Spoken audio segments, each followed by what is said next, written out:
ಸೌಜನ್ಯ ಪರ ಹೋರಾಟಗಾರರಾದಂತಹ ಕುಡ್ಲ ರಾಂಪೇಜ್ ಇರ್ಬೋದು, ಜಯಂತ್ ಟಿ ಅವರು ಇರ್ಬೋದು, ತಮ್ಮಣ್ಣ ಶೆಟ್ಟಿ, ಆಮೇಲೆ ಮಹಾಕಾಲ ಯೂಟ್ಯೂಬ್ ಚಾನೆಲ್, ಸಂಚಾರಿ ಸ್ಟುಡಿಯೋ ಯೂಟ್ಯೂಬ್ ಚಾನೆಲ್, ಇನ್ನಿತರ ಒಂದೆರಡು ಹೋರಾಟಗಾರರ ಮೇಲೆ 10 ಕೋಟಿ ಮಾನನಷ್ಟ ಮೊಕದ್ದಮೆಯನ್ನ ಹೂಡಲಾಗಿದೆ.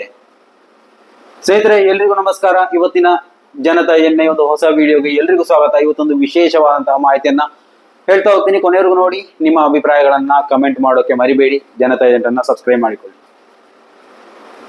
ಸ್ನೇಹಿತರೆ, ಒಂದು ಸಂಸ್ಥೆಗೆ 10 ಕೋಟಿ ನಷ್ಟ ಆಗಿದೆ. ಫಾಲ್ಸ್ ಇನ್ಫಾರ್ಮೇಶನ್ ಅನ್ನ ಕೊಟ್ಟಿದ್ದಾರೆ, ಸುಳ್ಳು ಸುದ್ದಿಗಳನ್ನ ಹಬ್ಬಿದ್ದಾರೆ ಎನ್ನುವಂತಹ ಒಂದು ಆರೋಪವನ್ನ ಮಾಡಿ ನಮ್ಮ ಸೌಜನ್ಯ ಪರ ಹೋರಾಟಗಾರರಾದಂತಹ ಕೆಲವೊಂದು ನಾಯಕರುಗಳು ಮತ್ತು ಯೂಟ್ಯೂಬರ್ಗಳ ಮೇಲೆ ನೋಟಿಸ್ ಅನ್ನ ಜಾರಿ ಮಾಡಲಾಗಿದೆ. ಅದರಲ್ಲಿ ಮೇನ್ ಆಗಿ ಕುಡ್ಲ ರಾಂಪೇಜ್, ಸಂಚಾರಿ ಸ್ಟುಡಿಯೋ, ಮಹಾಕಾಲ ಈ 3 ಯೂಟ್ಯೂಬ್ ಚಾನೆಲ್ಗಳನ್ನ ಆ ಒಂದು ಏನು ಫಾಲ್ಸ್ ಇನ್ಫಾರ್ಮೇಶನ್ ಅಂತ ಕೊಟ್ಟಿದ್ದಾರೆ, ಆ ವಿಡಿಯೋವನ್ನ ಲಿಂಕ್ ಅನ್ನ ಅಲ್ಲಿ ಆಡ್ ಮಾಡಿ ನೋಟಿಸ್ನೊಂದಿಗೆ ಅದನ್ನ ಇವಿಷ್ಟು ಜನರಿಗೆ ಕಳಿಸ್ಕೊಟ್ಟಿದ್ದಾರೆ. 10 ಕೋಟಿ, ಬರೋಬ್ಬರಿ 10 ಕೋಟಿ ಮಾನನಷ್ಟ ಮೊಕದ್ದಮೆ. ಅವರು ಅನ್ಕೊಂಡಿರ್ಲಿಕ್ಕಿಲ್ಲ ಸೌಜನ್ಯ ಪರ ಹೋರಾಟಗಾರರು ಅಂದ್ರೆ ಏನೋ ಆಲದ ಮರ ಅಂತ ಅನ್ಕೊಂಡಿದ್ದಾರೆ. ಬೆಂಕಿ ಕೊಟ್ರೆ ಬೂದಿಯಾಗಿ ಹೋಗ್ಬಿಡುತ್ತೆ. ಆದ್ರೆ ಅವರು ತಿಳ್ಕೊಳ್ಳಿಲ್ಲ ಅದು ಕಬ್ಬಿಣ ಅಂತ ತಿಳ್ಕೊಳ್ಳಿಲ್ಲ. ಬೆಂಕಿ ಕೊಟ್ಟಷ್ಟು ಉರಿತಾನೆ ಹೋಗುತ್ತೆ ಅನ್ನೋದು ಅವರಿಗೆ ಗೊತ್ತಾಗಿರ್ಲಿಕ್ಕಿಲ್ಲ. ಸೌಜನ್ಯ ಪರ ಹೋರಾಟಗಾರರನ್ನ ಮುಟ್ಟಿದಷ್ಟು ಬಿಸಿ ಏರ್ತಾ ಹೋಗುತ್ತೆ, ಅದು ಕಡಿಮೆ ಆಗೋದೇ ಇಲ್ಲ. ಯಾಕಂತಂದ್ರೆ ಇದು ಅವರ ಮನೆ ಕುಟುಂಬಕ್ಕೋಸ್ಕರ, ಅವರ ಸಹೋದರ ಸಹೋದರಿಗೋಸ್ಕರ ಮಾಡುವಂತಹ ಹೋರಾಟ ಅಲ್ಲ. ಸೌಜನ್ಯ ಎನ್ನುವಂತಹ ಹೆಣ್ಣು ಮಗುವಿಗೋಸ್ಕರ ಹೋರಾಟ ನಡೀತಾ ಇದೆ ಅಂದ್ರೆ, 12 ವರ್ಷಗಳಿಂದ ನಿರಂತರವಾಗಿ ಅದು ಸಾಗ್ತಾ ಇದೆ ಅಂದ್ರೆ, ನಾಯಕತ್ವ ಮಹೇಶ್ ಶೆಟ್ಟಿ ತಿಮರೋಡಿ ಅವರಾಗಿದ್ರೆ ನಿಮ್ಮಿಂದ ಏನನ್ನು ಕಿತ್ಕೊಳ್ಳೋಕೆ ಸಾಧ್ಯ ಇಲ್ಲ ಎನ್ನುವುದು ಸೌಜನ್ಯ ಪರ ಹೋರಾಟಗಾರರಾದಂತಹ ಅಚಲವಾದಂತಹ ಒಂದು ನಿಲುವು. ಸೊ ಅದರಿಂದಾಗಿ ಎಷ್ಟೇ ನೋಟಿಸ್ಗಳು ಮೊದಲು ನನ್ನ YouTube channel Janata news live ಎನ್ನುವಂತಹ ಯೂಟ್ಯೂಬ್ ಚಾನೆಲ್ಗೆ 250 ಸೌಜನ್ಯ ಪರ ಹೋರಾಟಗಾರರಂತ ವಿಡಿಯೋಗಳನ್ನ ಹಾಕಿದ್ದೆ. ಕೊನೆಯದಾಗಿ ಯೂಟ್ಯೂಬ್ ಬ್ಯಾನ್ ಆಗುತ್ತೆ ಅನ್ನೋವಾಗ ಬೇರೆ ದಾರಿಯೇ ಇಲ್ಲದೆ ಸರಿಸುಮಾರು 150 ವಿಡಿಯೋಗಳನ್ನ ಡಿಲೀಟ್ ಮಾಡ್ಬೇಕಾಯ್ತು. ಆವಾಗ ಅಷ್ಟೊಂದು ವಿವರಣೆ ಗೊತ್ತಿರ್ಲಿಲ್ಲ, ಆ ಒಂದು ವಿಚಾರವಾಗಿ ಮಾಹಿತಿ ಇರಲಿಲ್ಲ. ಆದ್ರೆ ಇವಾಗ್ಲೇ ಗೊತ್ತಾಗಿದ್ದು ಈ ಒಂದು ನೋಟಿಸ್ನಿಂದ ಯಾವುದೇ ಪ್ರಯೋಜನ ಇಲ್ಲ. ಡಿಲೀಟ್ ಮಾಡ್ಬೇಕಾದಂತಹ ಅಗತ್ಯವೇ ಬರ್ಲಿಕ್ಕಿಲ್ಲ ಆ ಒಂದು ರೀತಿಯಲ್ಲಿ. ಆದ್ರೆ ಮಾಡಾಯ್ತು, ಏನು ಮಾಡಕ್ಕಾಗಲ್ಲ. ಸೊ ಅಂತಹ ಸಂದರ್ಭದಲ್ಲಿ ಆಗಿತ್ತು ಈ ಒಂದು ಜನತಾ ಏಜೆಂಟ್ ನ ಒಂದು ಸೃಷ್ಟಿ, ಉದಯ ಅಂತ ಹೇಳ್ಬೋದು. ನಂತರವೂ ಜನತಾ ಏಜೆಂಟ್ ನಲ್ಲಿ ನಿರಂತರವಾಗಿ ಸೌಜನ್ಯ ಪರ ಹೋರಾಟದಲ್ಲಿ ಇದುವರೆಗೂ ತೊಡಗಿಸಿಕೊಂಡಿದ್ದೇನೆ. ಇನ್ನು ಮುಂದೆಯೂ ಹೋರಾಟವು ನಿರಂತರವಾಗಿರುತ್ತೆ. ಆದ್ರೆ ಒಂದು ಮಾತು ಹೇಳಲಿಕ್ಕಿದೆ. ಇದು ನಮ್ಮ ವೀಕ್ಷಕರಲ್ಲಿ ಮಾತ್ರ ಅಲ್ಲ, ಈ ಒಂದು ನಮ್ಮ ನಾಡಿನ ಜನತೆಯಲ್ಲಿ ಒಂದು ಮಾತನ್ನು ಹೇಳಲಿಕ್ಕಿದೆ. ಸಂಘ ಸಂಸ್ಥೆಗಳು, ಒಂದು ಸಂಘ ನಿಮಗೆ ಏನು ಲೋನ್ ಕೊಡುತ್ತೆ ಅಂದ್ರೆ 1 ಲಕ್ಷ, 2 ಲಕ್ಷ, 20 ಲಕ್ಷ, 25 ಲಕ್ಷ ಯಾವುದೇ ಪುರಾವೆ ಇಲ್ಲದೆ ಪೂರ್ವ ಸಾಧಾರಣ ವ್ಯಕ್ತಿಗೆ 1 ಲಕ್ಷ, 2 ಲಕ್ಷ ಸಾಲ ಕೊಡುವಾಗ ಬ್ಯಾಂಕಿನವರು ಯಾವ ರೀತಿ ನೋಡ್ತಾರೆ? ಅವರ ಹಿನ್ನೆಲೆಯನ್ನು ನೋಡ್ತಾರೆ. ಮನೆ, ಜಾಗ, ಅವರ ಆಸ್ತಿ ಎಷ್ಟಿದೆ, ಅದೇ ಇದು ಯಾವುದನ್ನು ನೋಡದೆ ಪೂರ್ವ ವ್ಯಕ್ತಿಗೆ ಸಾಲ ಕೊಡ್ಬೇಕು ಅಂದ್ರೆ ಅದರ ಹಿಂದಿರುವಂತಹ ಬಡ್ಡಿ ದಂಧೆಯನ್ನು ನಾವು ಅರಿತುಕೊಳ್ಳಲೇಬೇಕು. 14% ಇಂದ 16-18% ವರೆಗೆ ಬಡ್ಡಿಯನ್ನ ಈಡು ಮಾಡಲಾಗುತ್ತೆ. 1 ಲಕ್ಷ ನೀವು ಸಾಲ ತಗೊಂಡಿದ್ರೆ ತಿಂಗಳಿಗೆ 2,000ದಂತೆ ನೀವು ಕಟ್ತಾ ಹೋದ್ರು ಜೀವನ ಪರ್ಯಂತ ಕಟ್ಟುವಷ್ಟರ ಮಟ್ಟಿಗೆ ನಿಮ್ಮನ್ನ ಅದು ಕೊಂಡೊಯ್ಯುತ್ತೆ. ನೀವು ತೆಗೆದುಕೊಂಡಂತಹ ಅಸಲು ಸಹಿತ ಬಡ್ಡಿ ಸೇರಿ 1,20,000ಕ್ಕಿಂತಲೂ ಹೆಚ್ಚು ಕಟ್ಟಬೇಕಾದಂತಹ ಅನಿವಾರ್ಯ ಪರಿಸ್ಥಿತಿ ನಿಮ್ಮ ಮುಂದೆ ಬರುತ್ತೆ. ಇದಾಗಿದೆ ಸೌಜನ್ಯ ಹೋರಾಟಗಾರರು ಈ ಒಂದು ಬಡ್ಡಿ ದಂಧೆಯನ್ನು ನಿಲ್ಲಿಸಬೇಕು ಅಂತ ಹೇಳ್ತಾ ಇರೋದು. ನೀವು ನ್ಯಾಯಸಮ್ಮತವಾಗಿ, ಕಾನೂನಾತ್ಮಕವಾಗಿ ನೀವು ಯಾವುದಾದ್ರೊಂದು ಪ್ರಕ್ರಿಯೆಗಳನ್ನ ಮಾಡ್ತಿದ್ರೆ ಅದಕ್ಕೆ ಸೌಜನ್ಯ ಪರ ಹೋರಾಟಗಾರರ ಯಾವುದೇ ವಿರೋಧ ಇಲ್ಲ. ಯಾಕಂದ್ರೆ ಈ ಒಂದು ವಿಚಾರದಲ್ಲಿ ಕನ್ಕ್ಲೂಷನ್ ಇದೆ.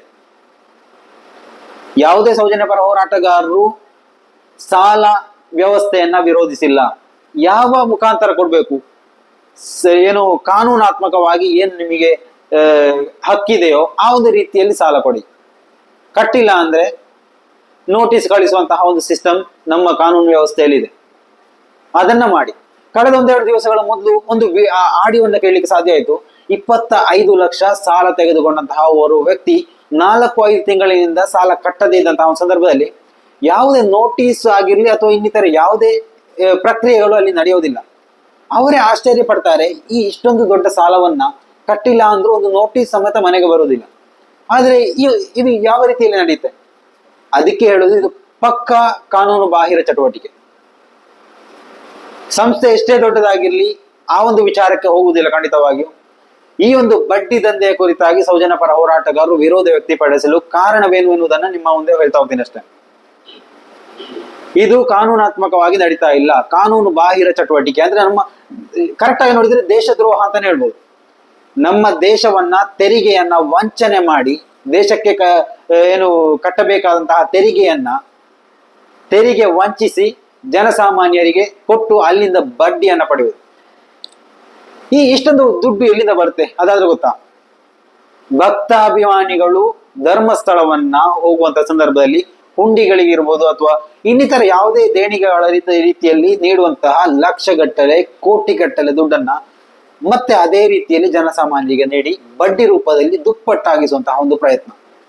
ಇದೆಷ್ಟು ಸತ್ಯವೋ ಸುಳ್ಳು ಎನ್ನುವುದಕ್ಕಿಂತಲೂ ನಾವು ನಮ್ಮ ಕಣ್ಣ ಮುಂದೆ ಕಾಣುವಂತಹ ಕೆಲವೊಂದು, ಯಾಕಂದ್ರೆ ಈ ಒಂದು ವಿಚಾರವಾಗಿ ಸ್ವಸಹಾಯ ಸಂಘಗಳ ಏನು ಬಡ್ಡಿ ದಂಧೆಯ ವಿರುದ್ಧವಾಗಿ ಹಲವಾರು ಮಂದಿ ಇವತ್ತು ಧ್ವನಿ ಎತ್ತಾ ಇದ್ದಾರೆ. ಜಯಂತ್ ಟಿ ಅವರಿಗೆ ಹಲವಾರು ಕರೆಗಳು ಬಂದಿದೆ, ಆಯ್ಕಾರುನಾಡು ಯೂಟ್ಯೂಬ್ ಚಾನೆಲ್ ಅವರಿಗೆ ಹಲವಾರು ಕರೆಗಳು ಬಂದಿದೆ. ಸೌಜನ್ಯ ಪರ ಹೋರಾಟ ನಾಯಕರಿಗೆ ದಿನನಿತ್ಯ ಈ ಒಂದು ಕರೆಗಳು ಬರ್ತಾನೆ ಇರುತ್ತೆ. ಇವಾಗಲೂ ನನ್ನ ಪರ್ಸನಲ್ ಅಲ್ಲಿ ಹಲವಾರು ವಾಯ್ಸ್ ಮೆಸೇಜ್ಗಳು ಇನ್ನೂ ಪೆಂಡಿಂಗ್ ಅಲ್ಲಿದೆ. ಯಾಕಂದ್ರೆ ಇವೆಲ್ಲವನ್ನ ಜನರಿಗೆ ತಲುಪಿಸುವಂತಹ ವ್ಯವಸ್ಥೆಯನ್ನ ಖಂಡಿತವಾಗಿ ನಾವು ಮಾಡೇ ಮಾಡ್ತೀವಿ.